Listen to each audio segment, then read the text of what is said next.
The Abaddon is one of the ships that have heavily inspired me to skill into capitals. My Revelations build is based on my old Abaddon's build. The only difference is that the Revelation has 8 low slots while the Abaddon has 6. So technically the Revelation has a lot more armor resistance, but the Abaddon has some very interesting features, as you will see, and the Abaddon does have a lot of different fitting options, and today I'll show you both a tank build, a super tank build, and I will show you a DPS build, because this thing can have surprisingly high DPS. Now the skills are pretty straightforward.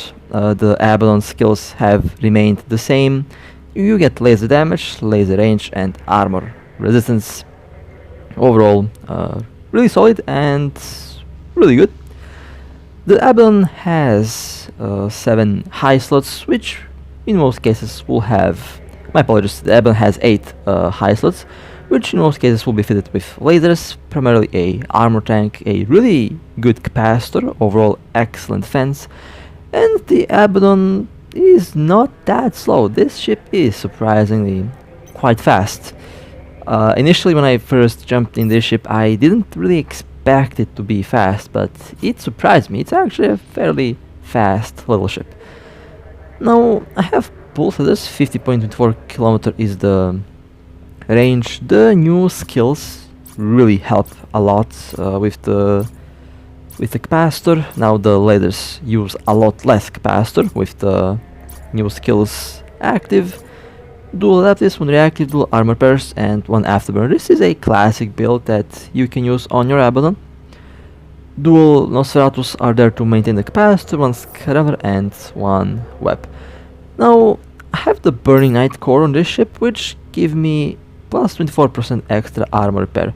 My corp has received this core as a gift from one of the previous events, and we have a bunch of these cores on our ships. I have the core on the Hyperion, which allowed me to create a super armor tank Hyperion, and that thing is ridiculously tanky.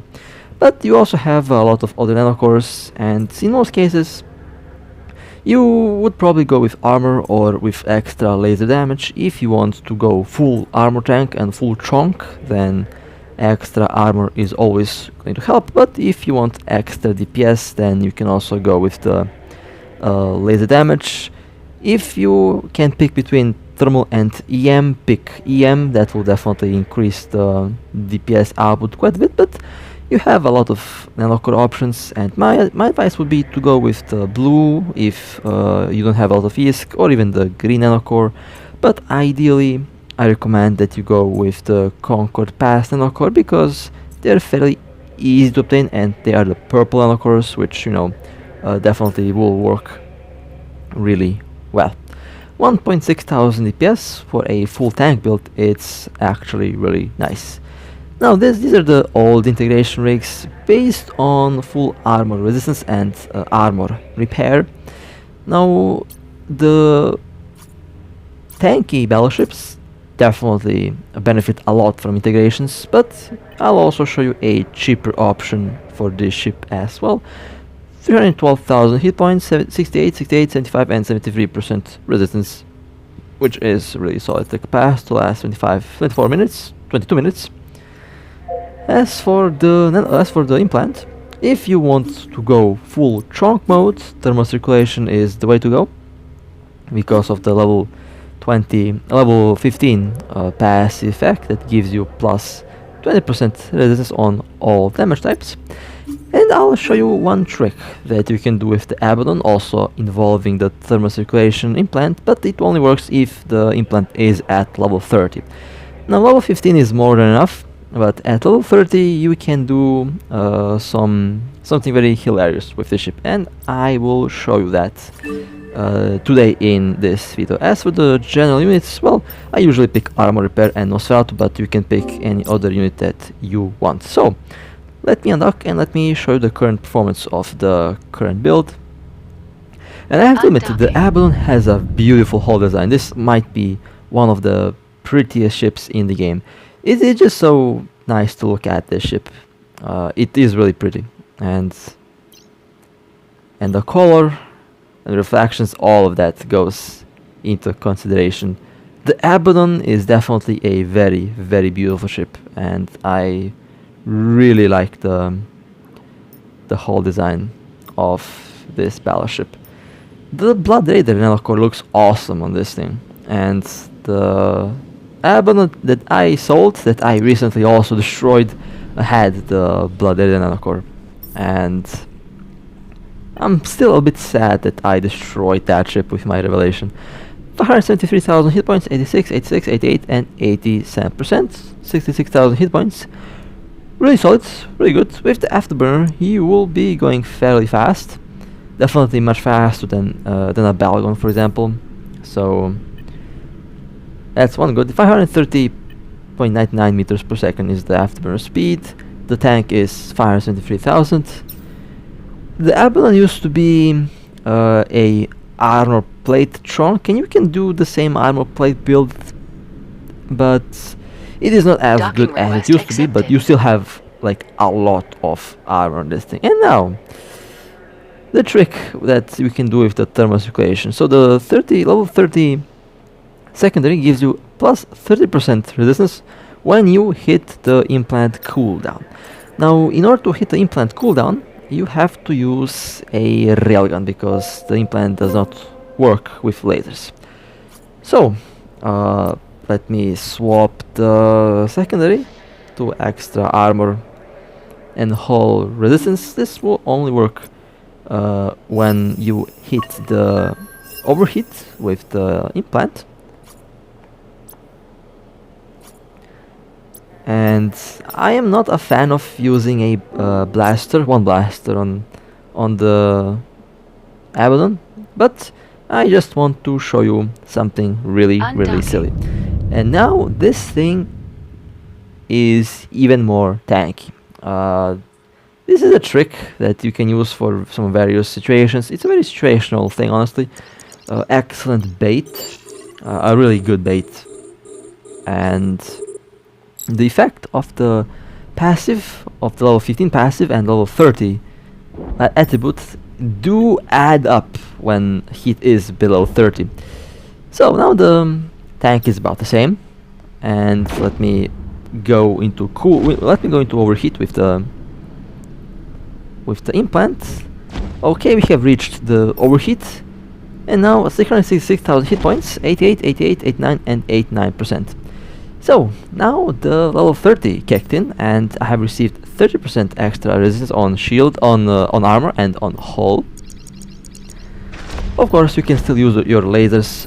Doesn't really stop you from using lasers.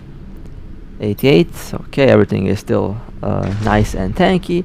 Let's wait for the heat to go down below 30.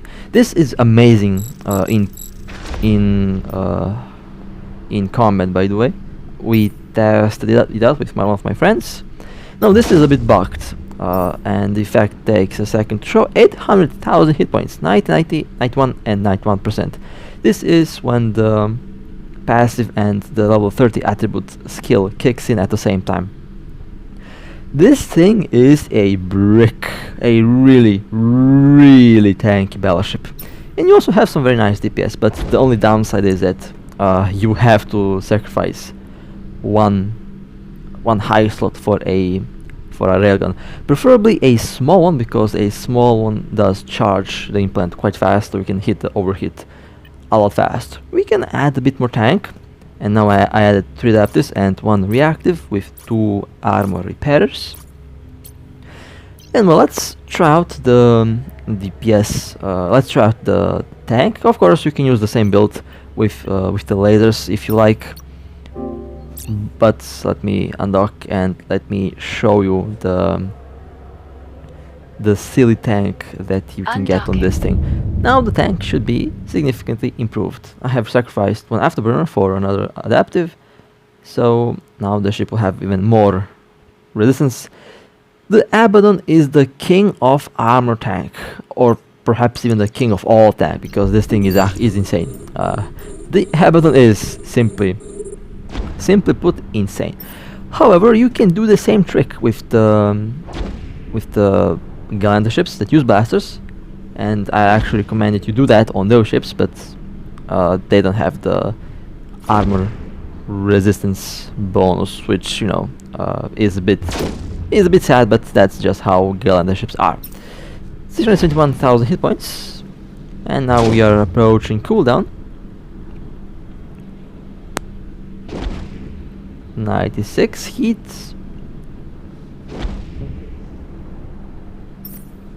And now 777,000 hit points. 99, 91 and 90% resistance.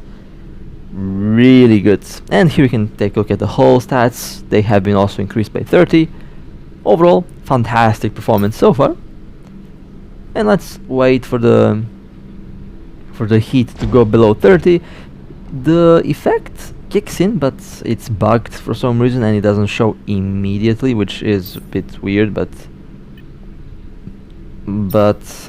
don't have to worry about that because the effect does kick in. We tested it out with one of my friends, and that Abaddon was insanely tanky. Like, that thing was, I would say, more 939,000 hit points, almost a million hit points without a damage control. This is probably one of the tankiest ships that I have built so far, and this is without a damage control. Can you just imagine the face of a pilot that you surprise with this build? Like, imagine their face when their damage just disappears when they hit armor. I would be very surprised, but these builds are actually quite interesting, and they have a very specific purpose. They are mostly PvP builds, and in this case a CHONK bait, which, you know, works really well. We use it. Undocking. Okay, and now I added a damage control. Now, I'm not a fan of using one armor repairer, but if my theory is correct, one armor repairer is what you will need in most cases with the tank that this thing has, and this kind of build might actually be very interesting. However, I still prefer dual armor repairers because it does repair a lot of armor, but with this build you should not take much damage. 89 and 90 and 91%, okay. 2.1 million when the damage roll is active. This is without the level 30 attribute kicking in, and now let me go into the overheat state of the implant. And now I gained extra 30%, 850,000 hit points, 91, 92 and 91. On armor, the hull is 53% on all damage types. And now let's wait for the heat to go below 30, and then I'll activate the damage control, and then we will see the true maximum tank that this thing can roll. I expect about 3 million, that's my estimate. That's just my rough calculation in my head, but might be wrong, might be correct, might be close, might be far. We will find out that very soon. Okay, 26 heat, 460,000. Well, it's a bit laggy. Well, it doesn't show the damage control. Not really sure what's happening here. 3 million and 893 hit points. 97, 97, 98 and 98. A super tank. This is basically like a dreadnought level of tank that we can get on the good old Abaddon. Now, since I didn't see how much I get without the damage control, because the game just decided not to show me that, I'll do it again. I'll just go overheat, and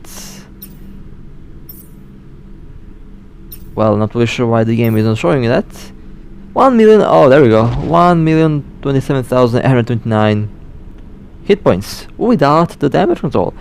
This battleship broke 1 million hit points without the damage control, and 93% resistance on all damage types. Fantastic. This is what I call a super CHONK, and this is what inspired me to go and get the revelation.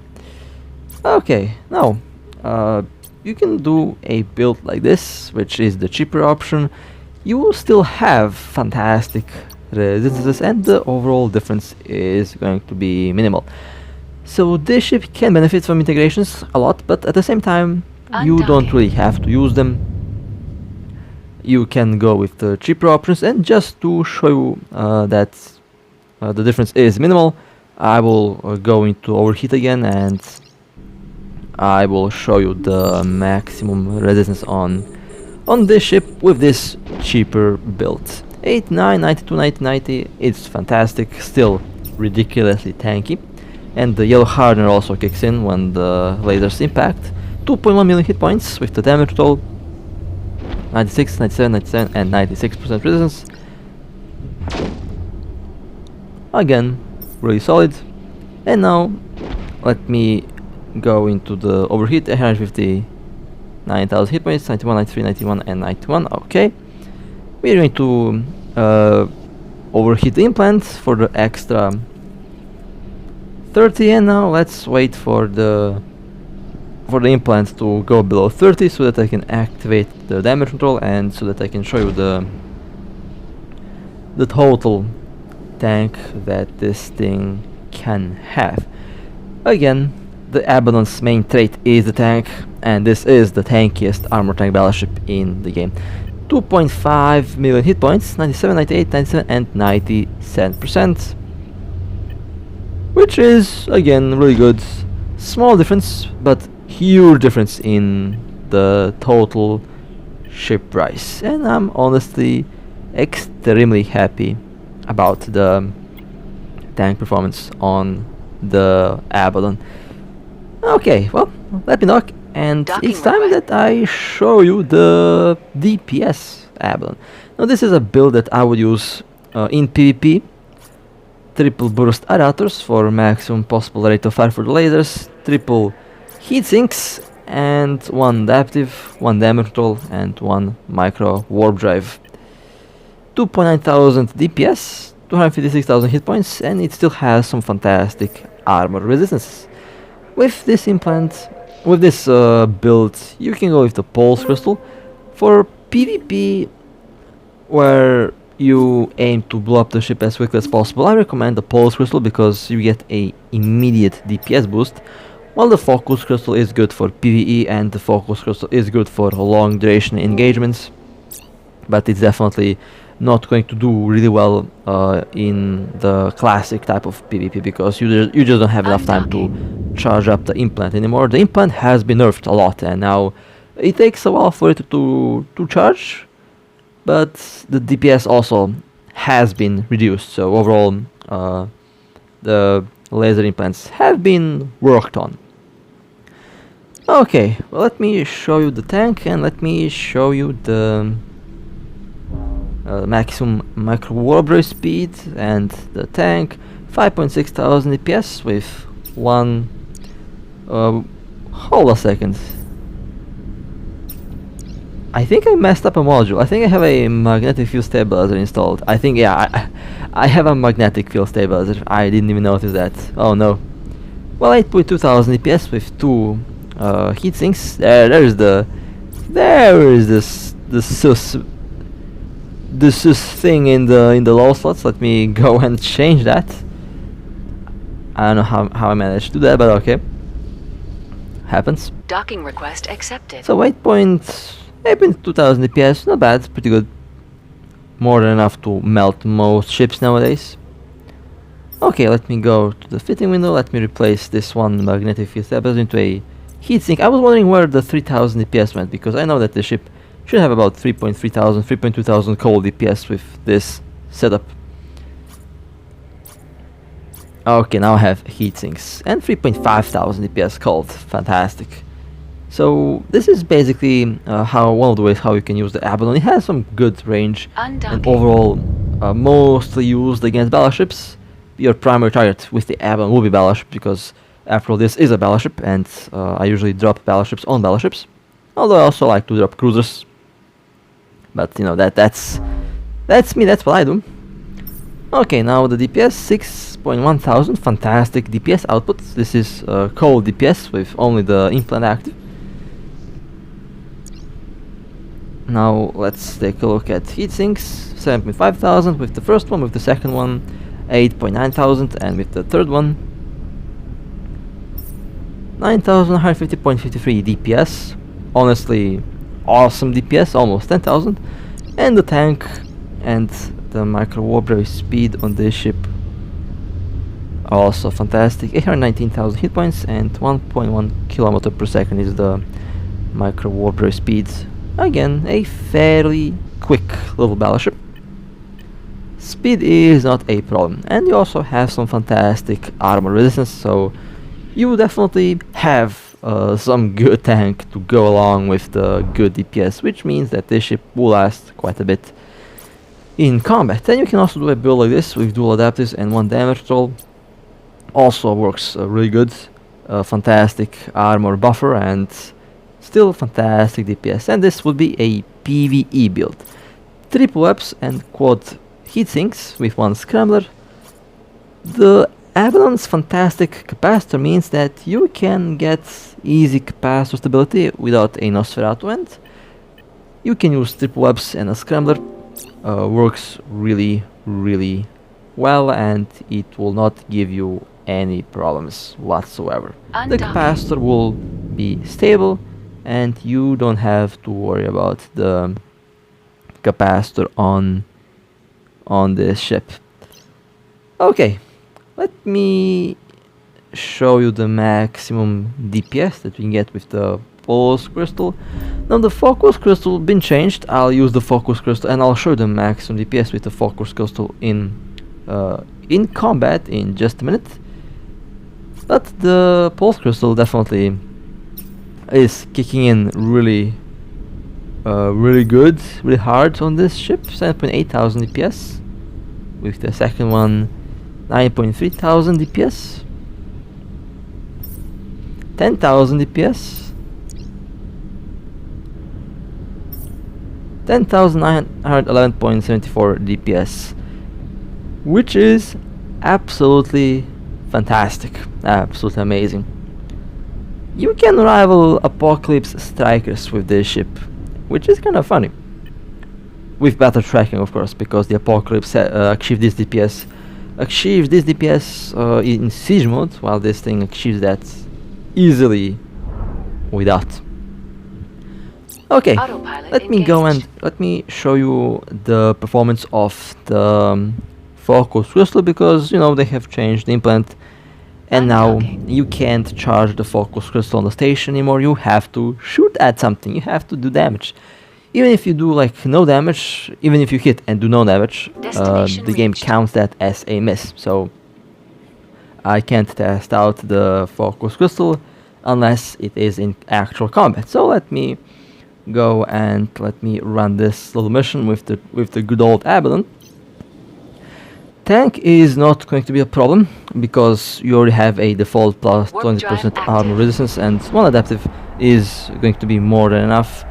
So 1 armor repair, 1 adaptive, and everything else can be heat sinks. You can even go with 5 heat sinks if you like, but 4 is ideal with 1 adaptive just in case.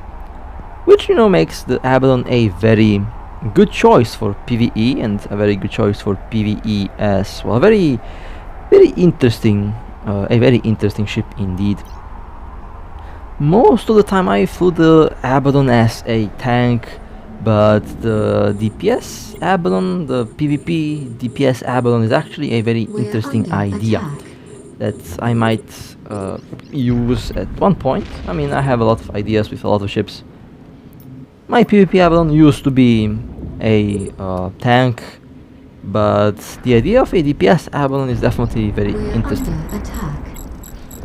Okay, let me charge up the implant so that I can show the maximum DPS that I can achieve with this. If you miss, by the way, the DPS goes away, so I have to ensure that I hit the target. And I'll primary the big ships first, and then I'll just focus down the small ones when I web and scramble them so that I can hit them without a problem. I'll compare the heatsinks for the maximum DPS for the implant just to show the full performance. The difference between the focus crystal and the pulse crystal are very small now, like 1000, 2000 DPS. Okay, nice. That was quick. Let's focus the next group of enemy ships. We're under attack. 84% of maximum DPS. There is still some ways to go for 100%.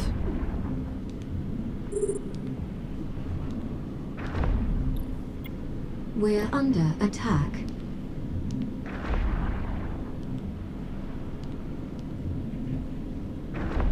%, 102%, 6.7 thousand DPS at 104%. Okay, it's going up. I think I'll just click on the secondary to quickly charge up the thing to 122%. I believe that the focus crystal will be nerfed even more, so you can expect more DPS nerfs. That's just what's going to happen. Enemy ships detected. That's what I heard. Okay, next We're wave. under Let's focus on the attack. battleship first. I keep at range at 46 kilometers. We're You don't have to under warp at 0, attack. but it works. 9002 DPS, over 9000, okay. 10,000 are 9.15. 11,136, and with the last one, 12,566.59 DPS. A very small difference between the focus crystal and the pulse crystal. The focus crystal gives you a lot more immediate DPS, while this one takes a while to charge. And if you miss, as you just saw, you lose all that DPS. Well, overall, definitely a very interesting way to fly this ship. It works surprisingly well. And the Abaddon is definitely a valid choice for PvE. Now this is only a high sec build. I wouldn't use this build in low sec because of pirates. In low sec I would use a tank build, a chonky tank build, and this ship has a very good chance to win against the average pirate out there, because the average pirate out there doesn't really have a good build, and they usually are built only for DPS, so a good tank is going to beat a ship with high DPS, and the Abaddon is just one of the ships that can easily do that. So the Abaddon, an amazing ship. I love this ship. Active. A little bit sad that I skilled out of lasers, but that's very easy to skill back to, so at one point I'll definitely return to the Abaddon, because this ship is the ship that basically inspired me to start flying the Revelation. And the Abaddon that I used to fly, I sold it, and the pilot who bought the ship came into our home system, and that ship has been destroyed by my Revelation. The ship that I built from a blueprint, the ship that I flew for like 2 years, and that I sold eventually, came all the way back Docking and request accepted. basically met its end from the system where its journey started. Quite the story that Abaddon had, and I'm still sad that I killed that ship, but was a very tanky ship. They lasted a lot against the Revelation, and that's basically what I meant to build back when I originally wanted to fly the Abaddon. So with that being said, hope that you guys have enjoyed. If you would like to support me, feel free to like and subscribe, and with that being said, stay safe, fly safe, and as always, I'll see you next time.